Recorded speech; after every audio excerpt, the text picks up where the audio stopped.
किस पर प्रत्याशी को रिटेन करने से फायदा होगा, और वो इस लिस्ट में साफ तौर पर झलक रहा है। हर एक प्रदेश की जब आप लिस्ट देखेंगे तो आपको ये नजर आएगा। और पहली लिस्ट में दिग्गज कौन कौन से हैं जरा देखिए। जी किशन रेड्डी का नाम है, डॉक्टर महेश शर्मा का नाम है, गौतम बुद्ध नगर से लगातार चुने जा रहे हैं। हेमा मालिनी का नाम है, मथुरा से, ये भी लगातार चुनाव जीत रही हैं। अर्जुन मुंडा चुनाव लड़ते हुए आपको एक बार फिर से नजर आएंगे। तो ये वो दिग्गज चेहरे हैं। निशिकांत दुबे जो अपनी परंपरागत सीट गोड्डा से ही लड़ेंगे। कोडरमा से अन्नपूर्णा देवी को टिकट दिया गया है। पहली लिस्ट के दिग्गज आपको दिखा रहे। लखीमपुर खीरी से अजय मिश्रा, टेनी से परहेज बीजेपी ने नहीं किया।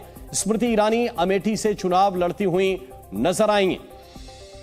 और रविंद्र कुमार इस वक्त हमारे साथ ज्यादा जानकारी के साथ जुड़े हुए हैं, सीधे उनकी तरफ चलते हैं। रविंद्र, इस लिस्ट में जिस्ट क्या है जरा ये बताइए। बीजेपी ने क्या दिखाने की कोशिश की है? क्या यह मानकर चला जाए कि 195 सीटें बीजेपी की नजर में ये सेफ सीटें हैं जिन पर ऐलान कर दिया गया? राम, उसके पहले मैं जो ये नाम जरूर बता दूं कि देखिए हजारीबाग से अभी तक वहां से जो जयंत सिन्हा थे, उसके पहले आपने देखा कि उनके यशवंत सिन्हा का सीट रहा, लेकिन इस बार टिकट कटना तय था उनका, इसलिए वहां पर मनीष जायसवाल को। और दूसरा, झारखंड के बाद सिंहभूम से मधु कोड़ा की पत्नी, अभी हाल फिलहाल में गीता कोड़ा, उन्होंने ज्वाइन की थी बीजेपी। तो ये दो महत्वपूर्ण नाम आप इसमें जोड़ सकते हैं। उसी तरह से आप राजस्थान की कर लें तो नागौर से ज्योति मिर्गा और एक महेंद्र मालवीय जो कांग्रेस के थे, अभी उन्होंने ज्वाइन किया है बांसवाड़ा से।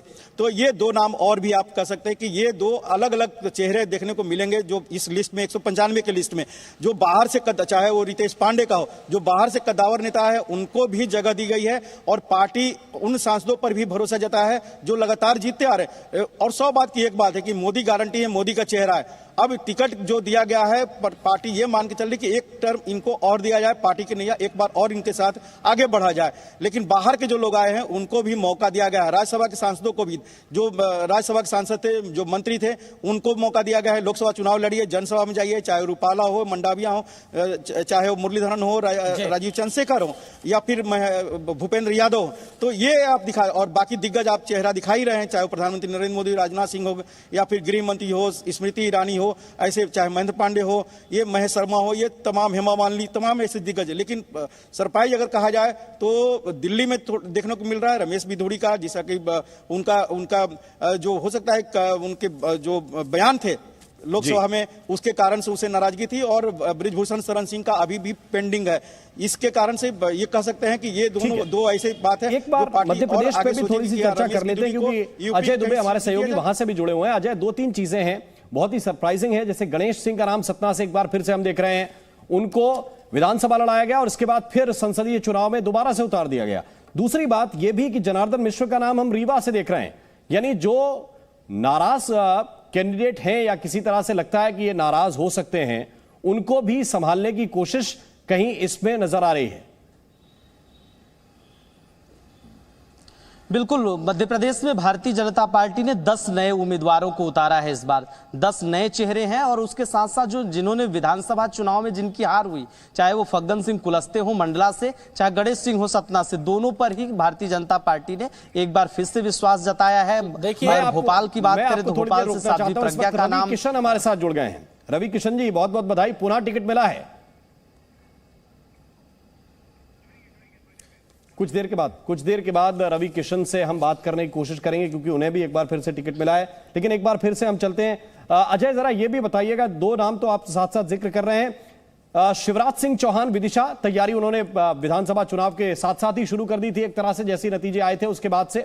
और दूसरा जो इसमें स्पष्ट रूप से नजर आ रहा है वो है भारत सिंह कुशवाहा का नाम, ग्वालियर से, जहां से नरेंद्र सिंह तोमर चुनाव लड़ा करते थे। ये किस तरह का बदलाव आप देख रहे हैं? बिल्कुल, नरेंद्र सिंह तोमर के करीबी माने जाते हैं भारत सिंह, और इन्हें भी टिकट मिला है क्योंकि ये भी पहले मंत्री रह चुके हैं और इनके हार के बाद विधानसभा चुनाव। देखिए तस्वीरें हम आपको सीधी तस्वीरें दिखा देंगे।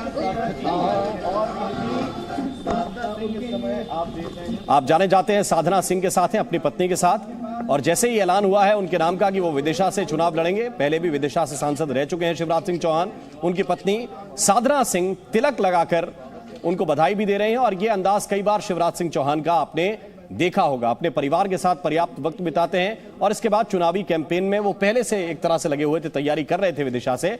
तय था कि उनको विदिशा से टिकट मिलने जा रहा है। उनकी पुरानी सीट है, यहां पर वो अक्सर बाढ़ वाले गणेश मंदिर में जाते हैं और पूजा अर्चना करते हैं, और अब उनको जब टिकट मिला है तो परिवार के साथ वो सेलिब्रेट भी कर रहे हैं। तस्वीरें इस वक्त आपके सामने हैं। अब जरा देखते जाइए कहां से कौन से कैंडिडेट को टिकट मिला और किसका टिकट कट गया है।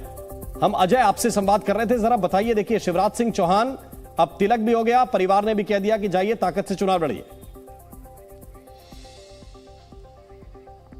बिल्कुल, शिवराज सिंह चौहान विदिशा से लड़ेंगे और केपी यादव जो गुना से थे उनका टिकट काट दिया गया है। वहां से गुना से ज्योतिराज सिंधिया को टिकट दे दिया गया, क्योंकि पहले भी कयास लगाया जा रहा था कि ज्योतिराज सिंधिया ही गुना से चुनाव लड़ेंगे। तो अब उनका नाम क्लियर हो गया, केपी यादव का जो है टिकट काट दिया गया है। और भारतीय जनता पार्टी ने वो जो उम्मीदवार जो हार गए थे विधानसभा चुनाव में, 2 सांसद, चाहे वो सतना के गणेश सिंह हो चाहे फग्गन सिंह कुलस्ते, मैं आपको रुकना चाहता हूं। सुब्रत पाठक एक बार फिर से कैंडिडेट बनाए गए हैं कन्नौज से, इस वक्त हमारे साथ हैं। सुब्रत जी, बधाई आपको, कैसी तैयारी है? जी बहुत धन्यवाद। तैयारी, हम लोग लगातार जमीन पर काम करने वाले कार्यकर्ता है और हमारी पार्टी लगातार जमीन पर लोगों के बीच में रहती है। पार्टी के लगातार निरंतर कोई ना कोई कार्यक्रम चलते ही रहते हैं, तो हम लोग लगातार जनता से जुड़े भी हैं और लगातार पिछले कई कार्यक्रमों के माध्यम से भी जनता के बीच में गए हैं। निश्चित रूप से बहुत जबरदस्त माहौल है और उत्तर प्रदेश में तो प्रधानमंत्री श्री नरेंद्र मोदी जी के नाम की सुनामी है और सभी सीटें भारतीय जनता पार्टी जीतेगी। सुब्रत जी, आपके कई विरोधी हैं जो संसदीय क्षेत्र में, वो ये अफवाह उड़ाने में लगे हुए थे कि सुब्रत पाठक को तो टिकट ही नहीं मिल रहा है इस बार, अब क्या कहेंगे आप? नहीं, देखो, अब कोई विरोधी का काम होता है, वो कुछ लोग समझते हैं, लेकिन नेतृत्व सारी चीजों को देखता है और नेतृत्व ने मेरे ऊपर भरोसा किया। मेरे कन्नौज की महान जनता का आशीर्वाद मेरे साथ में है और उनके आशीर्वाद से ही यह संभव हुआ है कि भाजपा ने एक बार फिर से मेरे ऊपर भरोसा किया है। सुब्रत जी, पिछली बार दूसरे गठबंधन से टक्कर थी, इस बार गठबंधन नए रूप में आया है, क्या कहेंगे इस पे? नहीं, देखो, जब आप समझ सकते हैं, जब पिछली बार सपा बसपा से बड़ा गठबंधन कोई नहीं हो सकता और जब सपा बसपा के गठबंधन से भारतीय जनता पार्टी कन्नौज में जीत गई थी, तो आप आगे स्वयं समझदार हैं।